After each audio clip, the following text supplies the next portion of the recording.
Jessica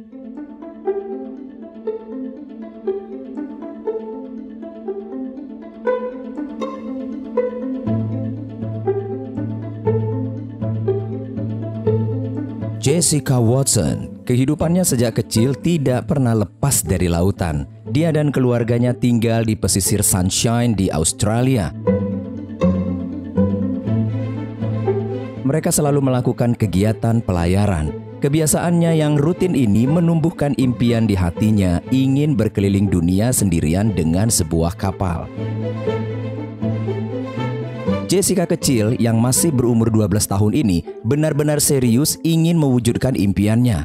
Dia terus berlatih bagaimana caranya mengendalikan sebuah perahu layar. 4 tahun lamanya dia mempelajari tentang lautan, ombak, dan perahu layar. Jessica tidak sendirian. Dia dibantu oleh Ben Bryan sebagai mentor atau pelatihnya. Dengan menggunakan kapal hasil rancangan ayah dan pelatihnya ini, Jessica terus berlatih bagaimana caranya berlayar sendirian.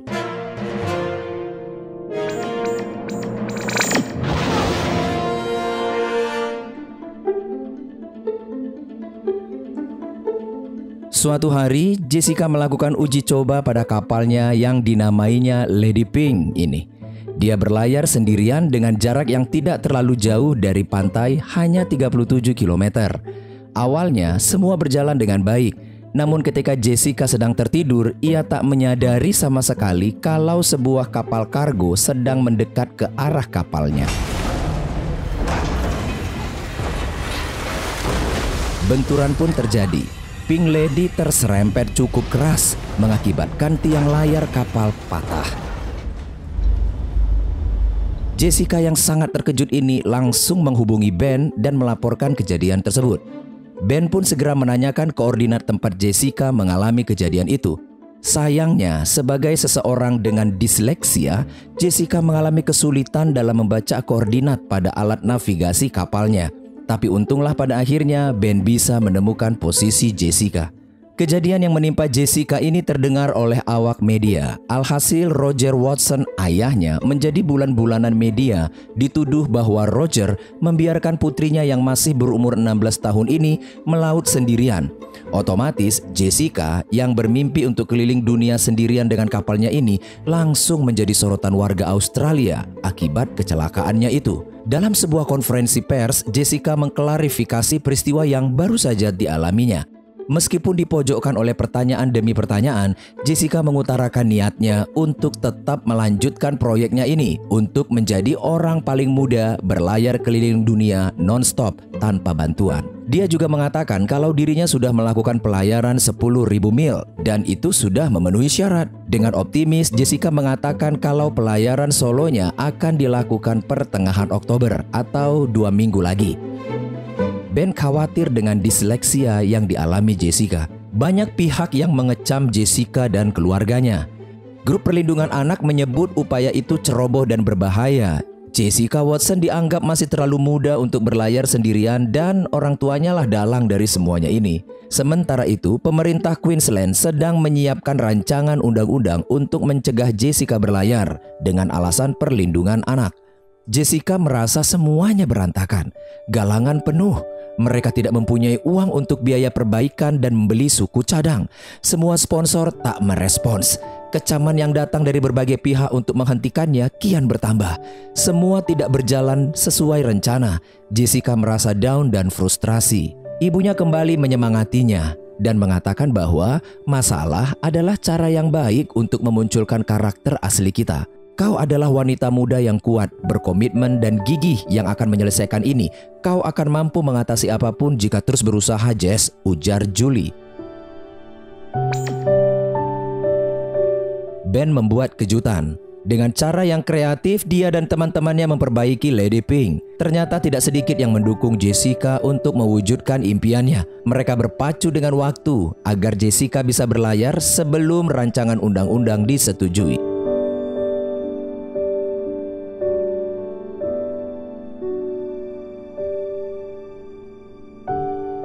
Melihat banyaknya kecaman, Roger mulai goyah dan menyarankan agar Jessica sebaiknya mempertimbangkan kembali niatnya untuk mewujudkan impiannya itu. Namun Jessica yang sejak kecil telah terinspirasi oleh seorang pelaut solo bernama Jesse Martin yang juga pernah mengelilingi dunia, sudah membulatkan tekadnya dan tak ingin menyerah. Ia bersikukuh untuk keliling dunia dengan cara melakukan pelayaran solo bersama Lady Pink. Melihat keseriusan anaknya selama 4 tahun ini dan tak ingin membuatnya kecewa, dengan berat hati, Roger mengizinkan Jessica untuk mewujudkan impiannya. Kakaknya, Emily Watson, mengatakan, orang memang akan selalu mempunyai pendapat soal yang harus dan jangan kita lakukan.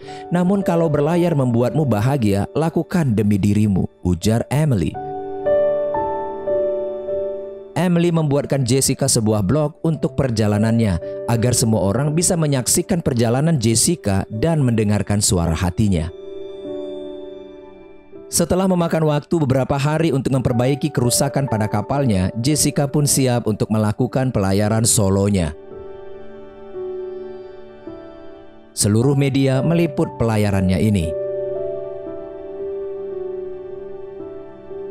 Berawal dari Sydney sebagai garis awal resmi, Jessica memulai petualangannya untuk berkeliling dunia tanpa sedikit pun mampir di pelabuhan manapun. Jessica akan menghabiskan ratusan hari di lautan sendirian.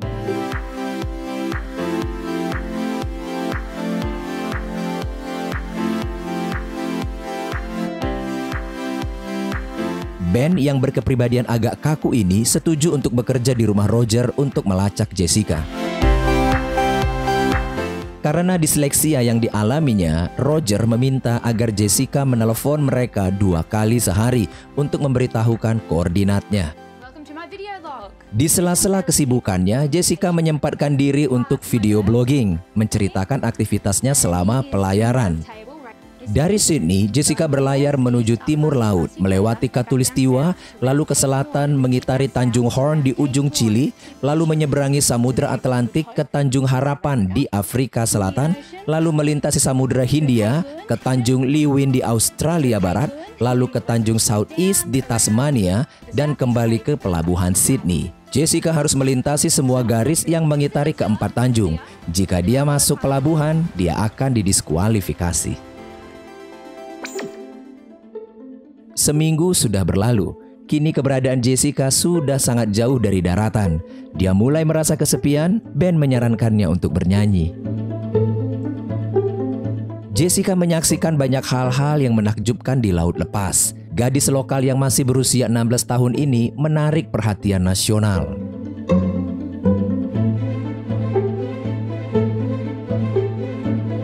Suatu hari Jessica melihat langit memerah pagi itu. Bagi pelaut, itu merupakan tanda akan datangnya badai. Ramalan cuaca mengatakan kalau badai yang akan terjadi cukup besar. Jessica pun mempersiapkan dirinya.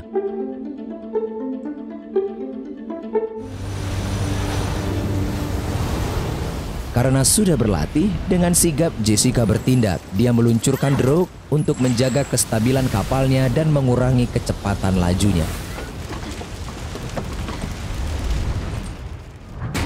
Sesuatu yang keras menghantam kepalanya. Jessica tak sadarkan diri. Jessica mampu menghadapi badai kali ini. Blog Jessica kian diminati. Para reporter mengakses blognya untuk mengikuti perkembangan pelayarannya. Jessica menemukan banyak hal yang menarik di lautan untuk dijadikannya konten dalam blognya. Untuk mengatasi kesendiriannya, Jessica selalu berkomunikasi dengan keluarganya. Dia sangat merindukan suasana rumahnya. Kali ini Jessica merayakan Natal di tengah laut sendirian. Ben yang tak mempunyai sanak keluarga ini pun merayakan Natal bersama Roger dan keluarganya. Mereka kian akrab. Jessica memasuki Tanjung Horn. Disinilah Samudra Atlantik dan Pasifik bertemu, di mana angin berhembus dengan kencang, arus bergolak, gelombang besar terjadi saat samudra saling berbenturan. Jalur ini dikenal sangat menyeramkan. Namun dengan mudah Jessica dapat menaklukkan ombak sebesar Everest. Pelayaranku berjalan dengan lancar, ujarnya melalui vlognya.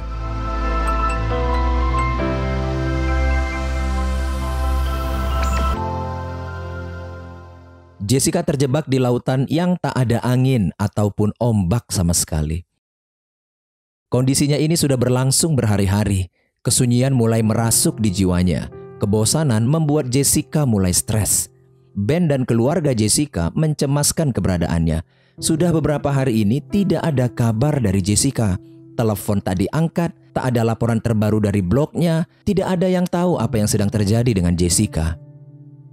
Masih belum ada kabar dari Jessica. Ben mulai kesal dengan sikap Jessica. Tiba-tiba Jessica menghubunginya. Mendengar Jessica yang berbicara sekenanya saja, kekesalan Ben kian memuncak. Ben melihat Jessica begitu teledor dengan beberapa hal penting dan anggap enteng dengan situasi yang sedang dihadapinya ini. Dia pun marah dan meninggalkan Jessica. Ben sendiri memiliki kejadian traumatis di masa lalu. Dalam sebuah pelayaran sebagai kapten di Piala Millennium, Ben pernah kehilangan satu awaknya, yaitu Matt Turner, dan itu selalu terngiang di benaknya sampai hari ini.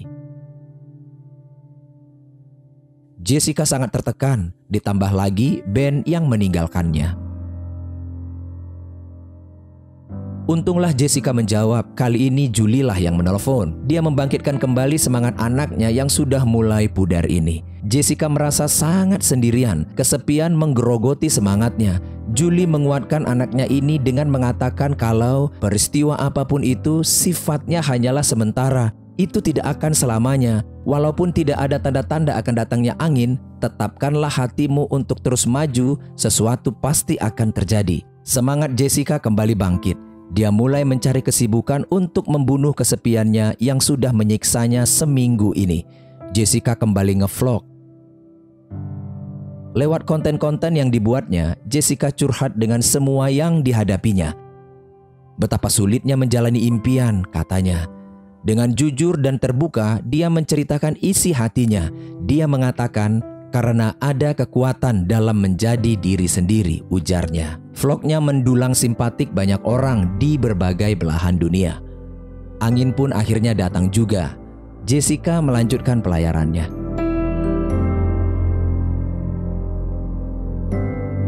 Jessica kini dalam perjalanan pulang. Dia sudah memasuki perairan Australia. Pelayarannya kini menuju Sydney. Perjalanannya ini semakin menarik perhatian banyak orang dan menjadi topik pemberitaan di media-media. Seorang anak remaja 16 tahun, Jessica Watson, dalam upayanya menjadi orang termuda yang berlayar solo mengelilingi dunia.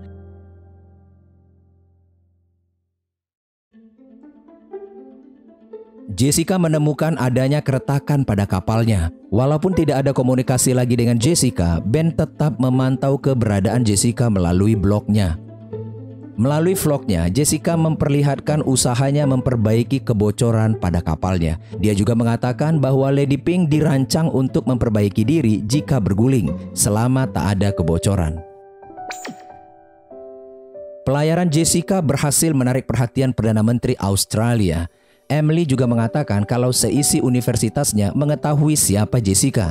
Di koran-koran seluruh dunia terpampang wajahnya. Semua orang mendukung Jessica. Tiba-tiba cuaca buruk.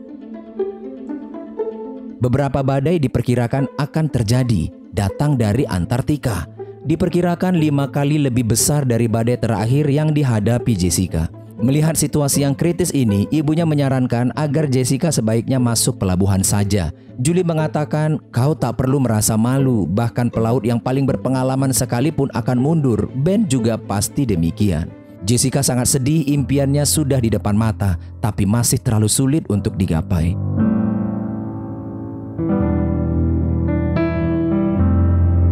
Jessica melihat blognya. Banyak orang dari berbagai belahan dunia memberikan komentar karena terinspirasi dengan apa yang sedang dia lakukan. Konten-kontennya selama ini ternyata sudah menginspirasi banyak orang agar mereka pun mulai berani untuk mengejar impian mereka. Ben kembali menjumpai Roger. Badai diperkirakan akan terjadi 3 hari lagi. Jessica memiliki ide untuk tidak memakai drog dan tidak melawan alam. Seperti yang dahulu Ben pernah ajarkan, Jessica bermaksud bekerja bersama alam dengan membiarkan Lady Pink berselancar mengikuti ombak daripada berdiri di depan ombak dan menentangnya.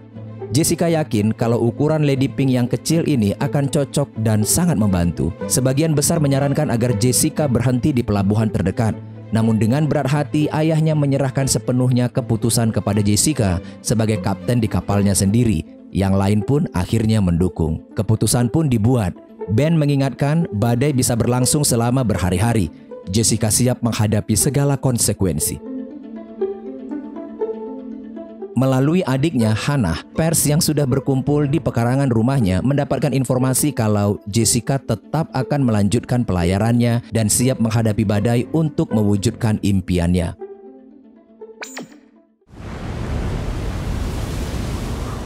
Badai besar pun terjadi. Jessica hanya harus melalui satu tanjung lagi untuk menuntaskan pelayarannya. Sel badai telah menyatu, 3 gelombang berubah menjadi satu badai raksasa. Jessica terombang-ambing dengan hebat. Dia mulai mabuk. Jessica menelepon keluarganya. Dia berusaha mencari pengalihan. Badai mengamuk kian hebat. Bahaya ekstrim peringatan cuaca muncul. Kontak dengan Jessica terputus.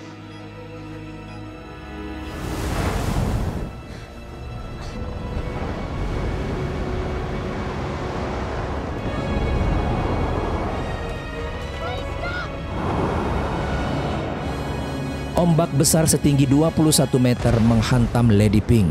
Kapal pun terbalik dan tenggelam. Mereka mendapat kabar kalau alarm darurat kapal Jessica mati. Keberadaan Jessica tidak bisa ditemukan. Kapalnya terbenam 4,5 meter di dalam air. Julie dan Tom berusaha menelepon Jessica, namun tidak tersambung. Mereka semua cemas dan sudah memperkirakan yang terburuk.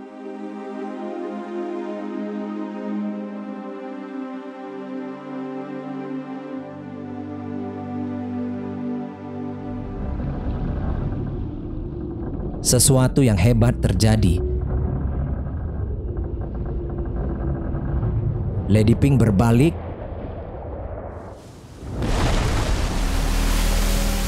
dan kembali muncul ke permukaan. Mereka selamat. Jessica berhasil melewati badai. Dia tidak menderita cedera atau kerusakan kapal yang serius. Jessica sekarang dalam perjalanan pulang.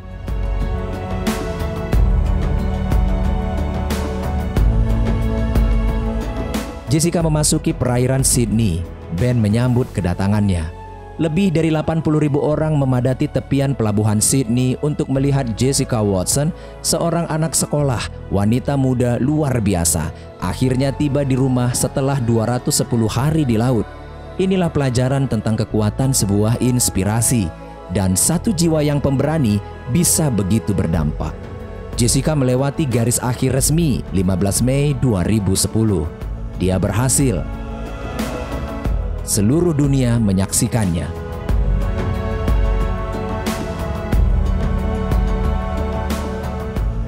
Perdana Menteri Australia ikut serta menyambut kepulangan Jessica Watson. Dia menyampaikan sambutannya dan mengatakan bahwa Jessica sudah membuat bangga Australia. Dialah pahlawan terbaru Australia. Dengan rendah hati, Jessica hanya berkata kalau dia merasa tidak layak menyandang predikat itu. Dia hanyalah gadis kecil biasa yang percaya akan mimpinya. Kau tak perlu menjadi istimewa untuk mencapai hal seperti ini. Hanya saja kau perlu temukan impianmu, meyakininya, dan bekerjalah sangat keras, ujar Jessica.